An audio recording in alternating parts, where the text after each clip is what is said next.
In the middle of nowhere. I'm next to this old sculpture. It's home for insects, believe it or not. Look, you wouldn't believe, you can hear roosters in the background, birds chirping, there's trees in the background. You wouldn't believe that we're in the middle of a COVID-19 epidemic and an impending economic catastrophe. What I'd like to talk about today is how you manage the growing inequality during the COVID-19 crisis, or how the state will manage it and how we think we should manage it. Because if there's one thing that COVID-19 will do, is it will increase the inequality that exists in this society between people. And I'll explain why. There are 12 million people who work in this country, who are wage earners or business owners. About 12 million people. 1.3 million are currently on Jobseeker, 3.3 million are on Jobkeeper, and there's 1.5 million temporary workers on temporary work visas who are basically, part of the new economy, the gig economy, the slave economy. So if you look at the figures, there's approximately 50% of people who should be working full-time who are now either unemployed or working part-time. And when the JobKeeper payment is wound down at the end of September and heavily restricted, and when the JobSeeker payment decreases, we're looking at about 40% of Australians finding themselves in an exceptionally difficult economic and personal circumstances. Currently we're in what I call a COVID-19 holiday. Through government support, people have been able to survive and pay their bills. And although 1.4 million people accessed the food bank this May, 2 months ago, which is about 1 in 20, most people, because of government support, have been doing very well. But once that government support is withdrawn, and it will be withdrawn because we live in a capitalist society, which is a society which is based on private investment for private profit, we will find that the situation will deteriorate. As the situation deteriorates, we will find there will be increasing friction in the community, there will be increasing inequality, and the state will be faced with the problem of managing the issue. So how is it going to manage it? Is it going to manage it by changing direction and creating a different economy? Or is it going to manage it by actually enforcing more laws and using the police and the military to maintain order? Because increasing inequality, which means people not being able to pay their bills, not being able to feed themselves and their families, not being able to clothe themselves, not being able to have a roof over their head, does cause a lot of problems. Now, this government never wanted to go down this path of JobKeeper and increase in JobSeeker. During the past 5 years, all it has done is basically marginalise, criminalise and humiliate people on social security benefits, and attempted to outlaw the activities of trade unions and actually outlaw trade unions themselves. So this is an aberration, this COVID-19 crisis for them. So what will they do? They have 4 things that they are very good at. One will be fear. You create fear in the community, fear of losing your job, fear of losing your income, fear of the police, fear of the army, fear of the state. So fear is one way they'll attempt to maintain the inequality which exists in our society and which will increase during the COVID-19 pandemic. The second one is division. Divide and rule. Divide and rule. And we see this already, where there's them and there's us. There's the people in the Housing Commission blocks who are locked down in Victoria because they may have had COVID-19, locked down with no notice.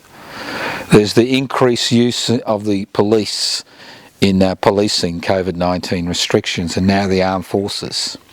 So there's this question of, will the state pass more and more legislation to curtail people's ability to organise and work together?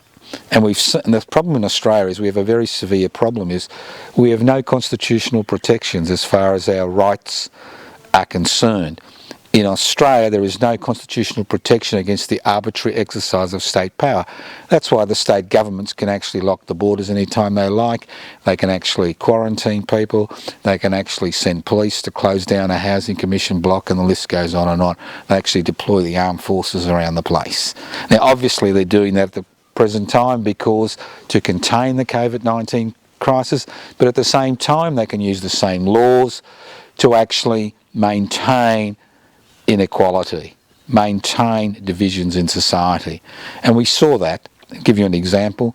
When the laws were passed regarding the journalists' protections and the fact that now journalists find themselves, facing criminal charges for actually exposing the truth, we were told that these laws would never be used in that situation. So when the law is passed, who knows how it's going to be used. The third thing is nationalism. We've seen a rise of nationalism in this country, which is currently based against anti-Chinese feeling, could be based against anti-Russian feeling, anti-Indonesian feeling. It doesn't matter who the enemy is, who the other is. But rising tides of nationalism are used by governments to control people, to deflect people's concerns about their own situation, to deflect their concerns about what's happening to them. So nationalism, and then there's obviously envy. But do we need to go down that path? Do we need to have increasing inequality in this country? Do we need to actually face all these problems, or are there other solutions? Does the COVID-19 crisis mean that we have to have increasing inequality? That people have to worry about their day-to-day lives and their day-to-day existence? And the fact is we don't. We live in a very rich society.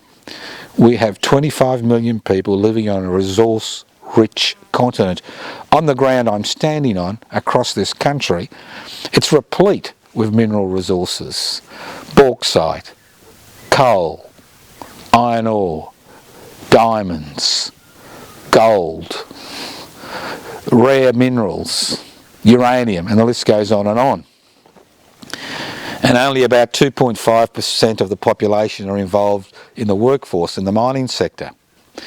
And we've seen with the mining sector especially extraordinary profits being made by national corporations and transnational corporations, some foreign owned, some locally owned, which are exploiting the resources under our feet, which belong to us as a people, which belong to this country's First Nations people, as they never ceded sovereignty, and also belong to the rest of us.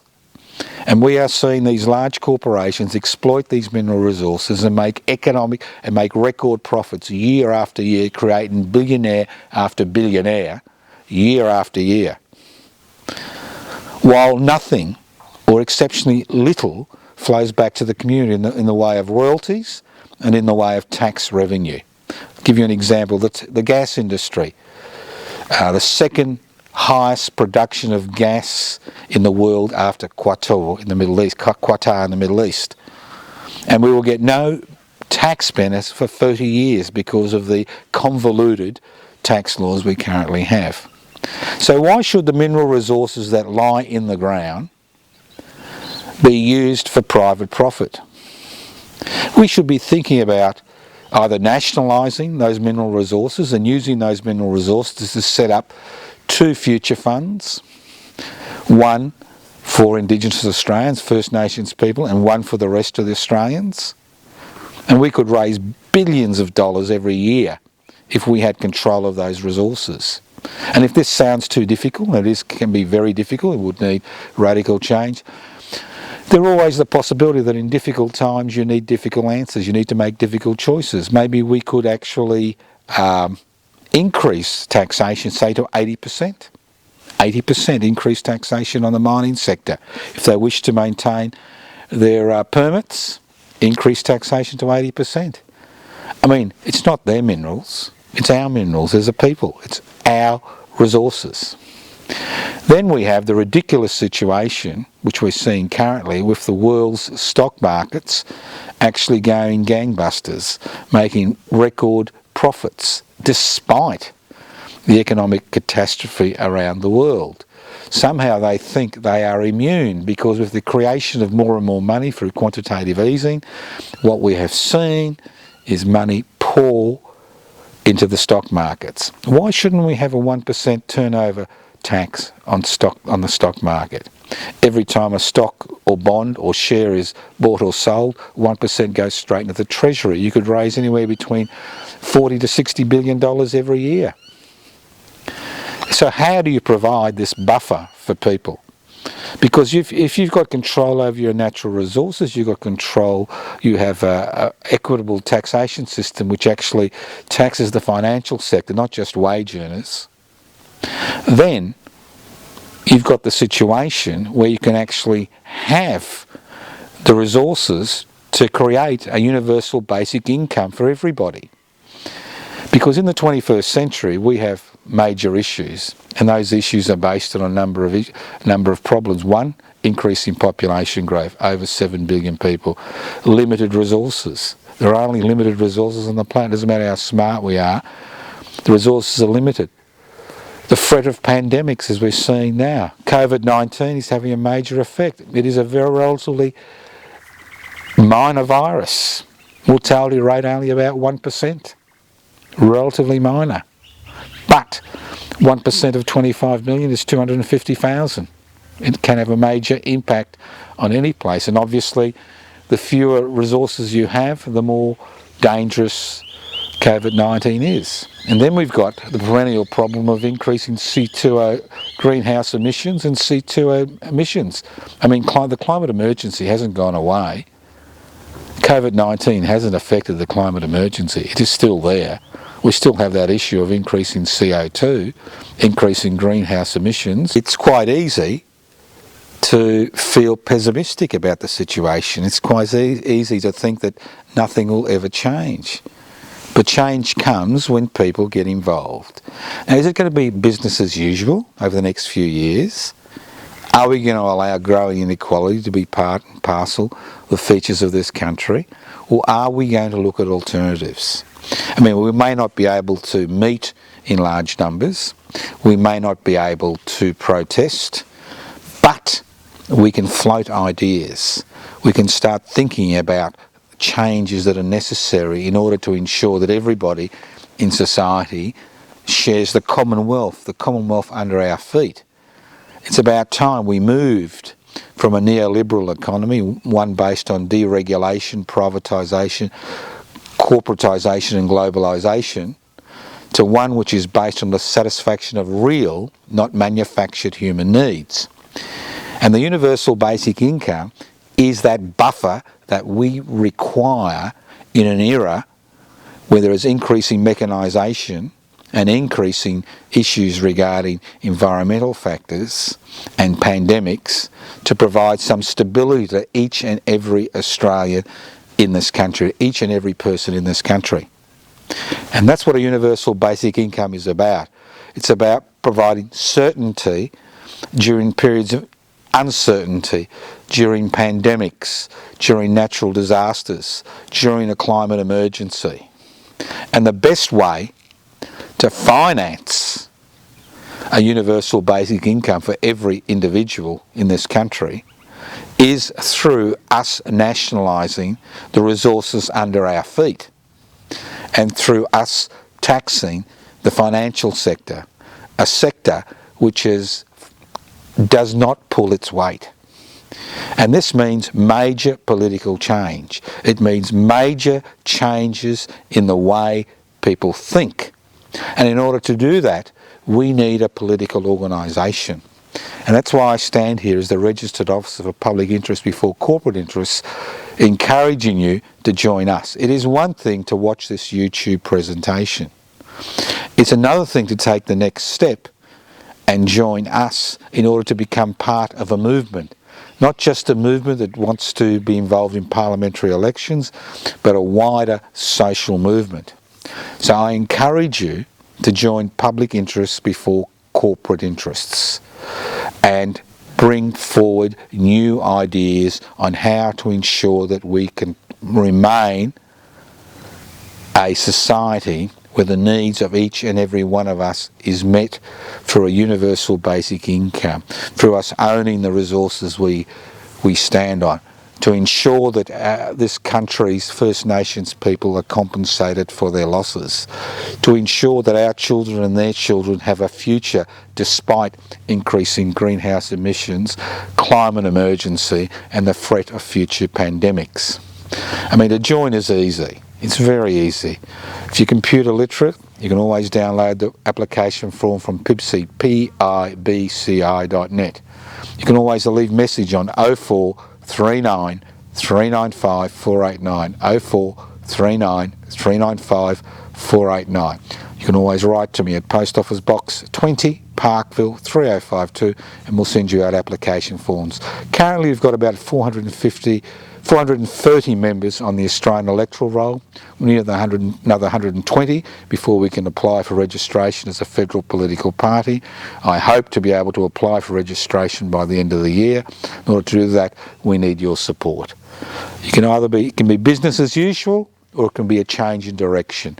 If you want a change in direction, if you want a future for yourself and your children and your grandchildren, if you want to live in a safe, secure, peaceful community where human needs are met, if you want to break out of this neoliberal embrace, then I suggest to you very strongly that you contact us and join public interest before corporate interests. Next week, who knows where I'll be, where we will be recording this YouTube presentation, but while we breathe, we have hope. And irrespective of how bad COVID-19 gets in this country, we have hope that things will change, and they can change if we are willing to make the effort to change the reality we currently face. Thank you.